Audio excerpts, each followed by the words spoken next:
இப்போதைக்கு வந்து சிபிஐ விசாரணையில் நம்ம கிட்ட இருந்து எந்த எவிடன்ஸுமே கொடுக்கல.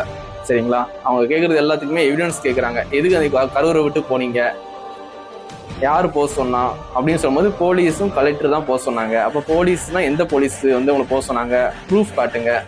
கலெக்டர் யார் வந்து போக சொன்னது, ப்ரூஃப் காட்டுங்க. 50 மீட்டர் எதுக்கு வந்து வண்டியை முன்னாடி விழுந்து விட்டீங்க. இந்த மாதிரி நிறைய கேள்வி வைக்கும் போது யார்கிட்டையுமே எந்த பதிலுமே இல்லை. சரிங்களா? அது மாதிரி வந்து எதிர்கட்சிக்காரங்க தான் வந்து அந்த கூட்டத்தில் பூந்து ஏதாவது பண்ணிட்டாங்க அப்படின்னு சொல்லும் போது அதுக்கும் நீங்கள் எவிடன்ஸ் காட்டுங்க. பஸ்ஸு ஃபுல்லாக கேமரா இருக்குல்ல, ஃபுட்டேஜ் காட்டுங்க. மேலே அவ்வளோ ட்ரோன் வந்து பறந்துகிட்டு இருக்குல்ல, ஏதாவது ஒரு ஃபுட்டேஜ் காட்டுங்க அப்படின்னு சொல்லும்போது கூட நம்ம எந்த எவிடன்ஸுமே வந்து சப்மிட் பண்ணல. அது மாதிரி டிரைவரை வந்து கூப்பிட்டு விசாரிச்சிருக்காங்க. டிரைவர் தான் எல்லாருமே தெரியும். ஏன்னா வந்து டிரைவர் தான் விஜயண்ணா பக்கத்துலேயே இருப்பாங்க. வண்டி ஸ்லோவாக ஓட்டு, ஃபாஸ்ட்டாக ஓட்டு அப்படின்னு டிரைவர்கிட்ட ஒரு டிஸ்கஷன் வந்து போயிட்டு இருக்கும். அதனால வந்து அந்த பஸ்ஸில் உள்ள ஆடியோவையும் சிபிஐ வந்து வாங்கிட்டாங்க. அதை வச்சு வந்து நம்ம புஷி ஆனந்த் பிரதர்கிட்ட கேள்வி வைக்கும் போது நம்ம புஷி ஆனந்த் பிரதர் வந்து எந்த கேள்வியுமே வரலையாம். எதாக இருந்தாலும் ஆதவ் ப்ரோட்டை வந்து கேட்டுக்கோங்க அப்படின்னு சொல்லி அவரை எல்லாருமே மாட்டி விட்டாங்க.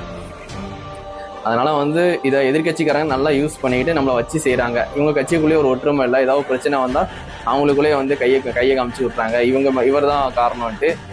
இவங்க எப்படி வந்து நாளைக்கு கட்சி வந்து வழி நடத்துவாங்க அப்படின்னு வச்சு செய்கிறாங்க. சரிங்களா? அதான் போய்கிட்டு இருக்கு. இதுக்கப்புறம் வந்து விஜயனுக்கு சமன் கொடுத்து கூப்பிட்ற மாதிரி இருக்கு. நான் ஓரளவுக்கு வந்து டிரைவர் வந்து வாக்குமூலம் வந்து ஓரளவுக்கு உளறிட்டாங்க, அது மட்டும் வெளியே வந்துட்டா விஜயனோட இமேஜ் போயிடும் அப்படின்னு அந்த அளவுக்கு வந்து எதிர்கட்சிக்காரங்க பேசிட்டு இருக்காங்க. என்ன நடந்துச்சுன்னே தெரியல. சிபிஐ விசாரணை முடிஞ்சிருச்சு. அதோட அவுட்புட் அவங்க வந்து வெளியே விட்டாங்கன்னா விஜயனோட இமேஜ் போயிடும்னு சொல்றாங்க. அது என்ன இதுன்னு தெரியல. ஏன்னா அந்த டிரைவர் கொடுத்த ஆடியோ, இவங்கெல்லாம் பேசின ஆடியோலாம் அவங்க ரெக்கார்ட் பண்ணி வச்சிருப்பாங்க பார்த்தீங்களா, அதே தான் வெளியே வந்தால் பஸ்ஸில் உள்ள நடந்த ஆடியோ, விஜயனை அங்கே நடக்கும்போது விஜயனோட ரியாக்ஷன் எப்படி இருந்துச்சு அப்படிலாம் வந்து டிரைவர்கிட்ட கேட்டு தெரிஞ்சுக்கிட்டாங்களாம். அந்த கரூர் பிரச்சனை அப்போ நடக்கும்போது விஜயனோட ரியாக்ஷன் என்ன இருந்துச்சு, எதுக்கு நீங்கள் சென்னைக்கு உடனே போனீங்க, திடீர்னு அங்கே எல்லாரும் ஏன் ஃபாஸ்ட்டாக கிளம்பி போனீங்கன்னு எல்லாமே கேள்வி வைக்கும்போது நம்ம சைட்லேருந்து எந்த பதிலுமே இல்லை, எந்த ரெக்கார்டுமே இல்லை, எந்த ப்ரூஃபும் இல்லை. அதனால தான் நமக்கு வந்து ஒரு பேக் சைடு மாதிரி இருக்குது. எல்லாருமே கேட்கறதுக்கு பதில் கொடுக்க முடியாதனால நம்மளை வந்து எல்லாருமே வச்சு செய்கிறாங்க.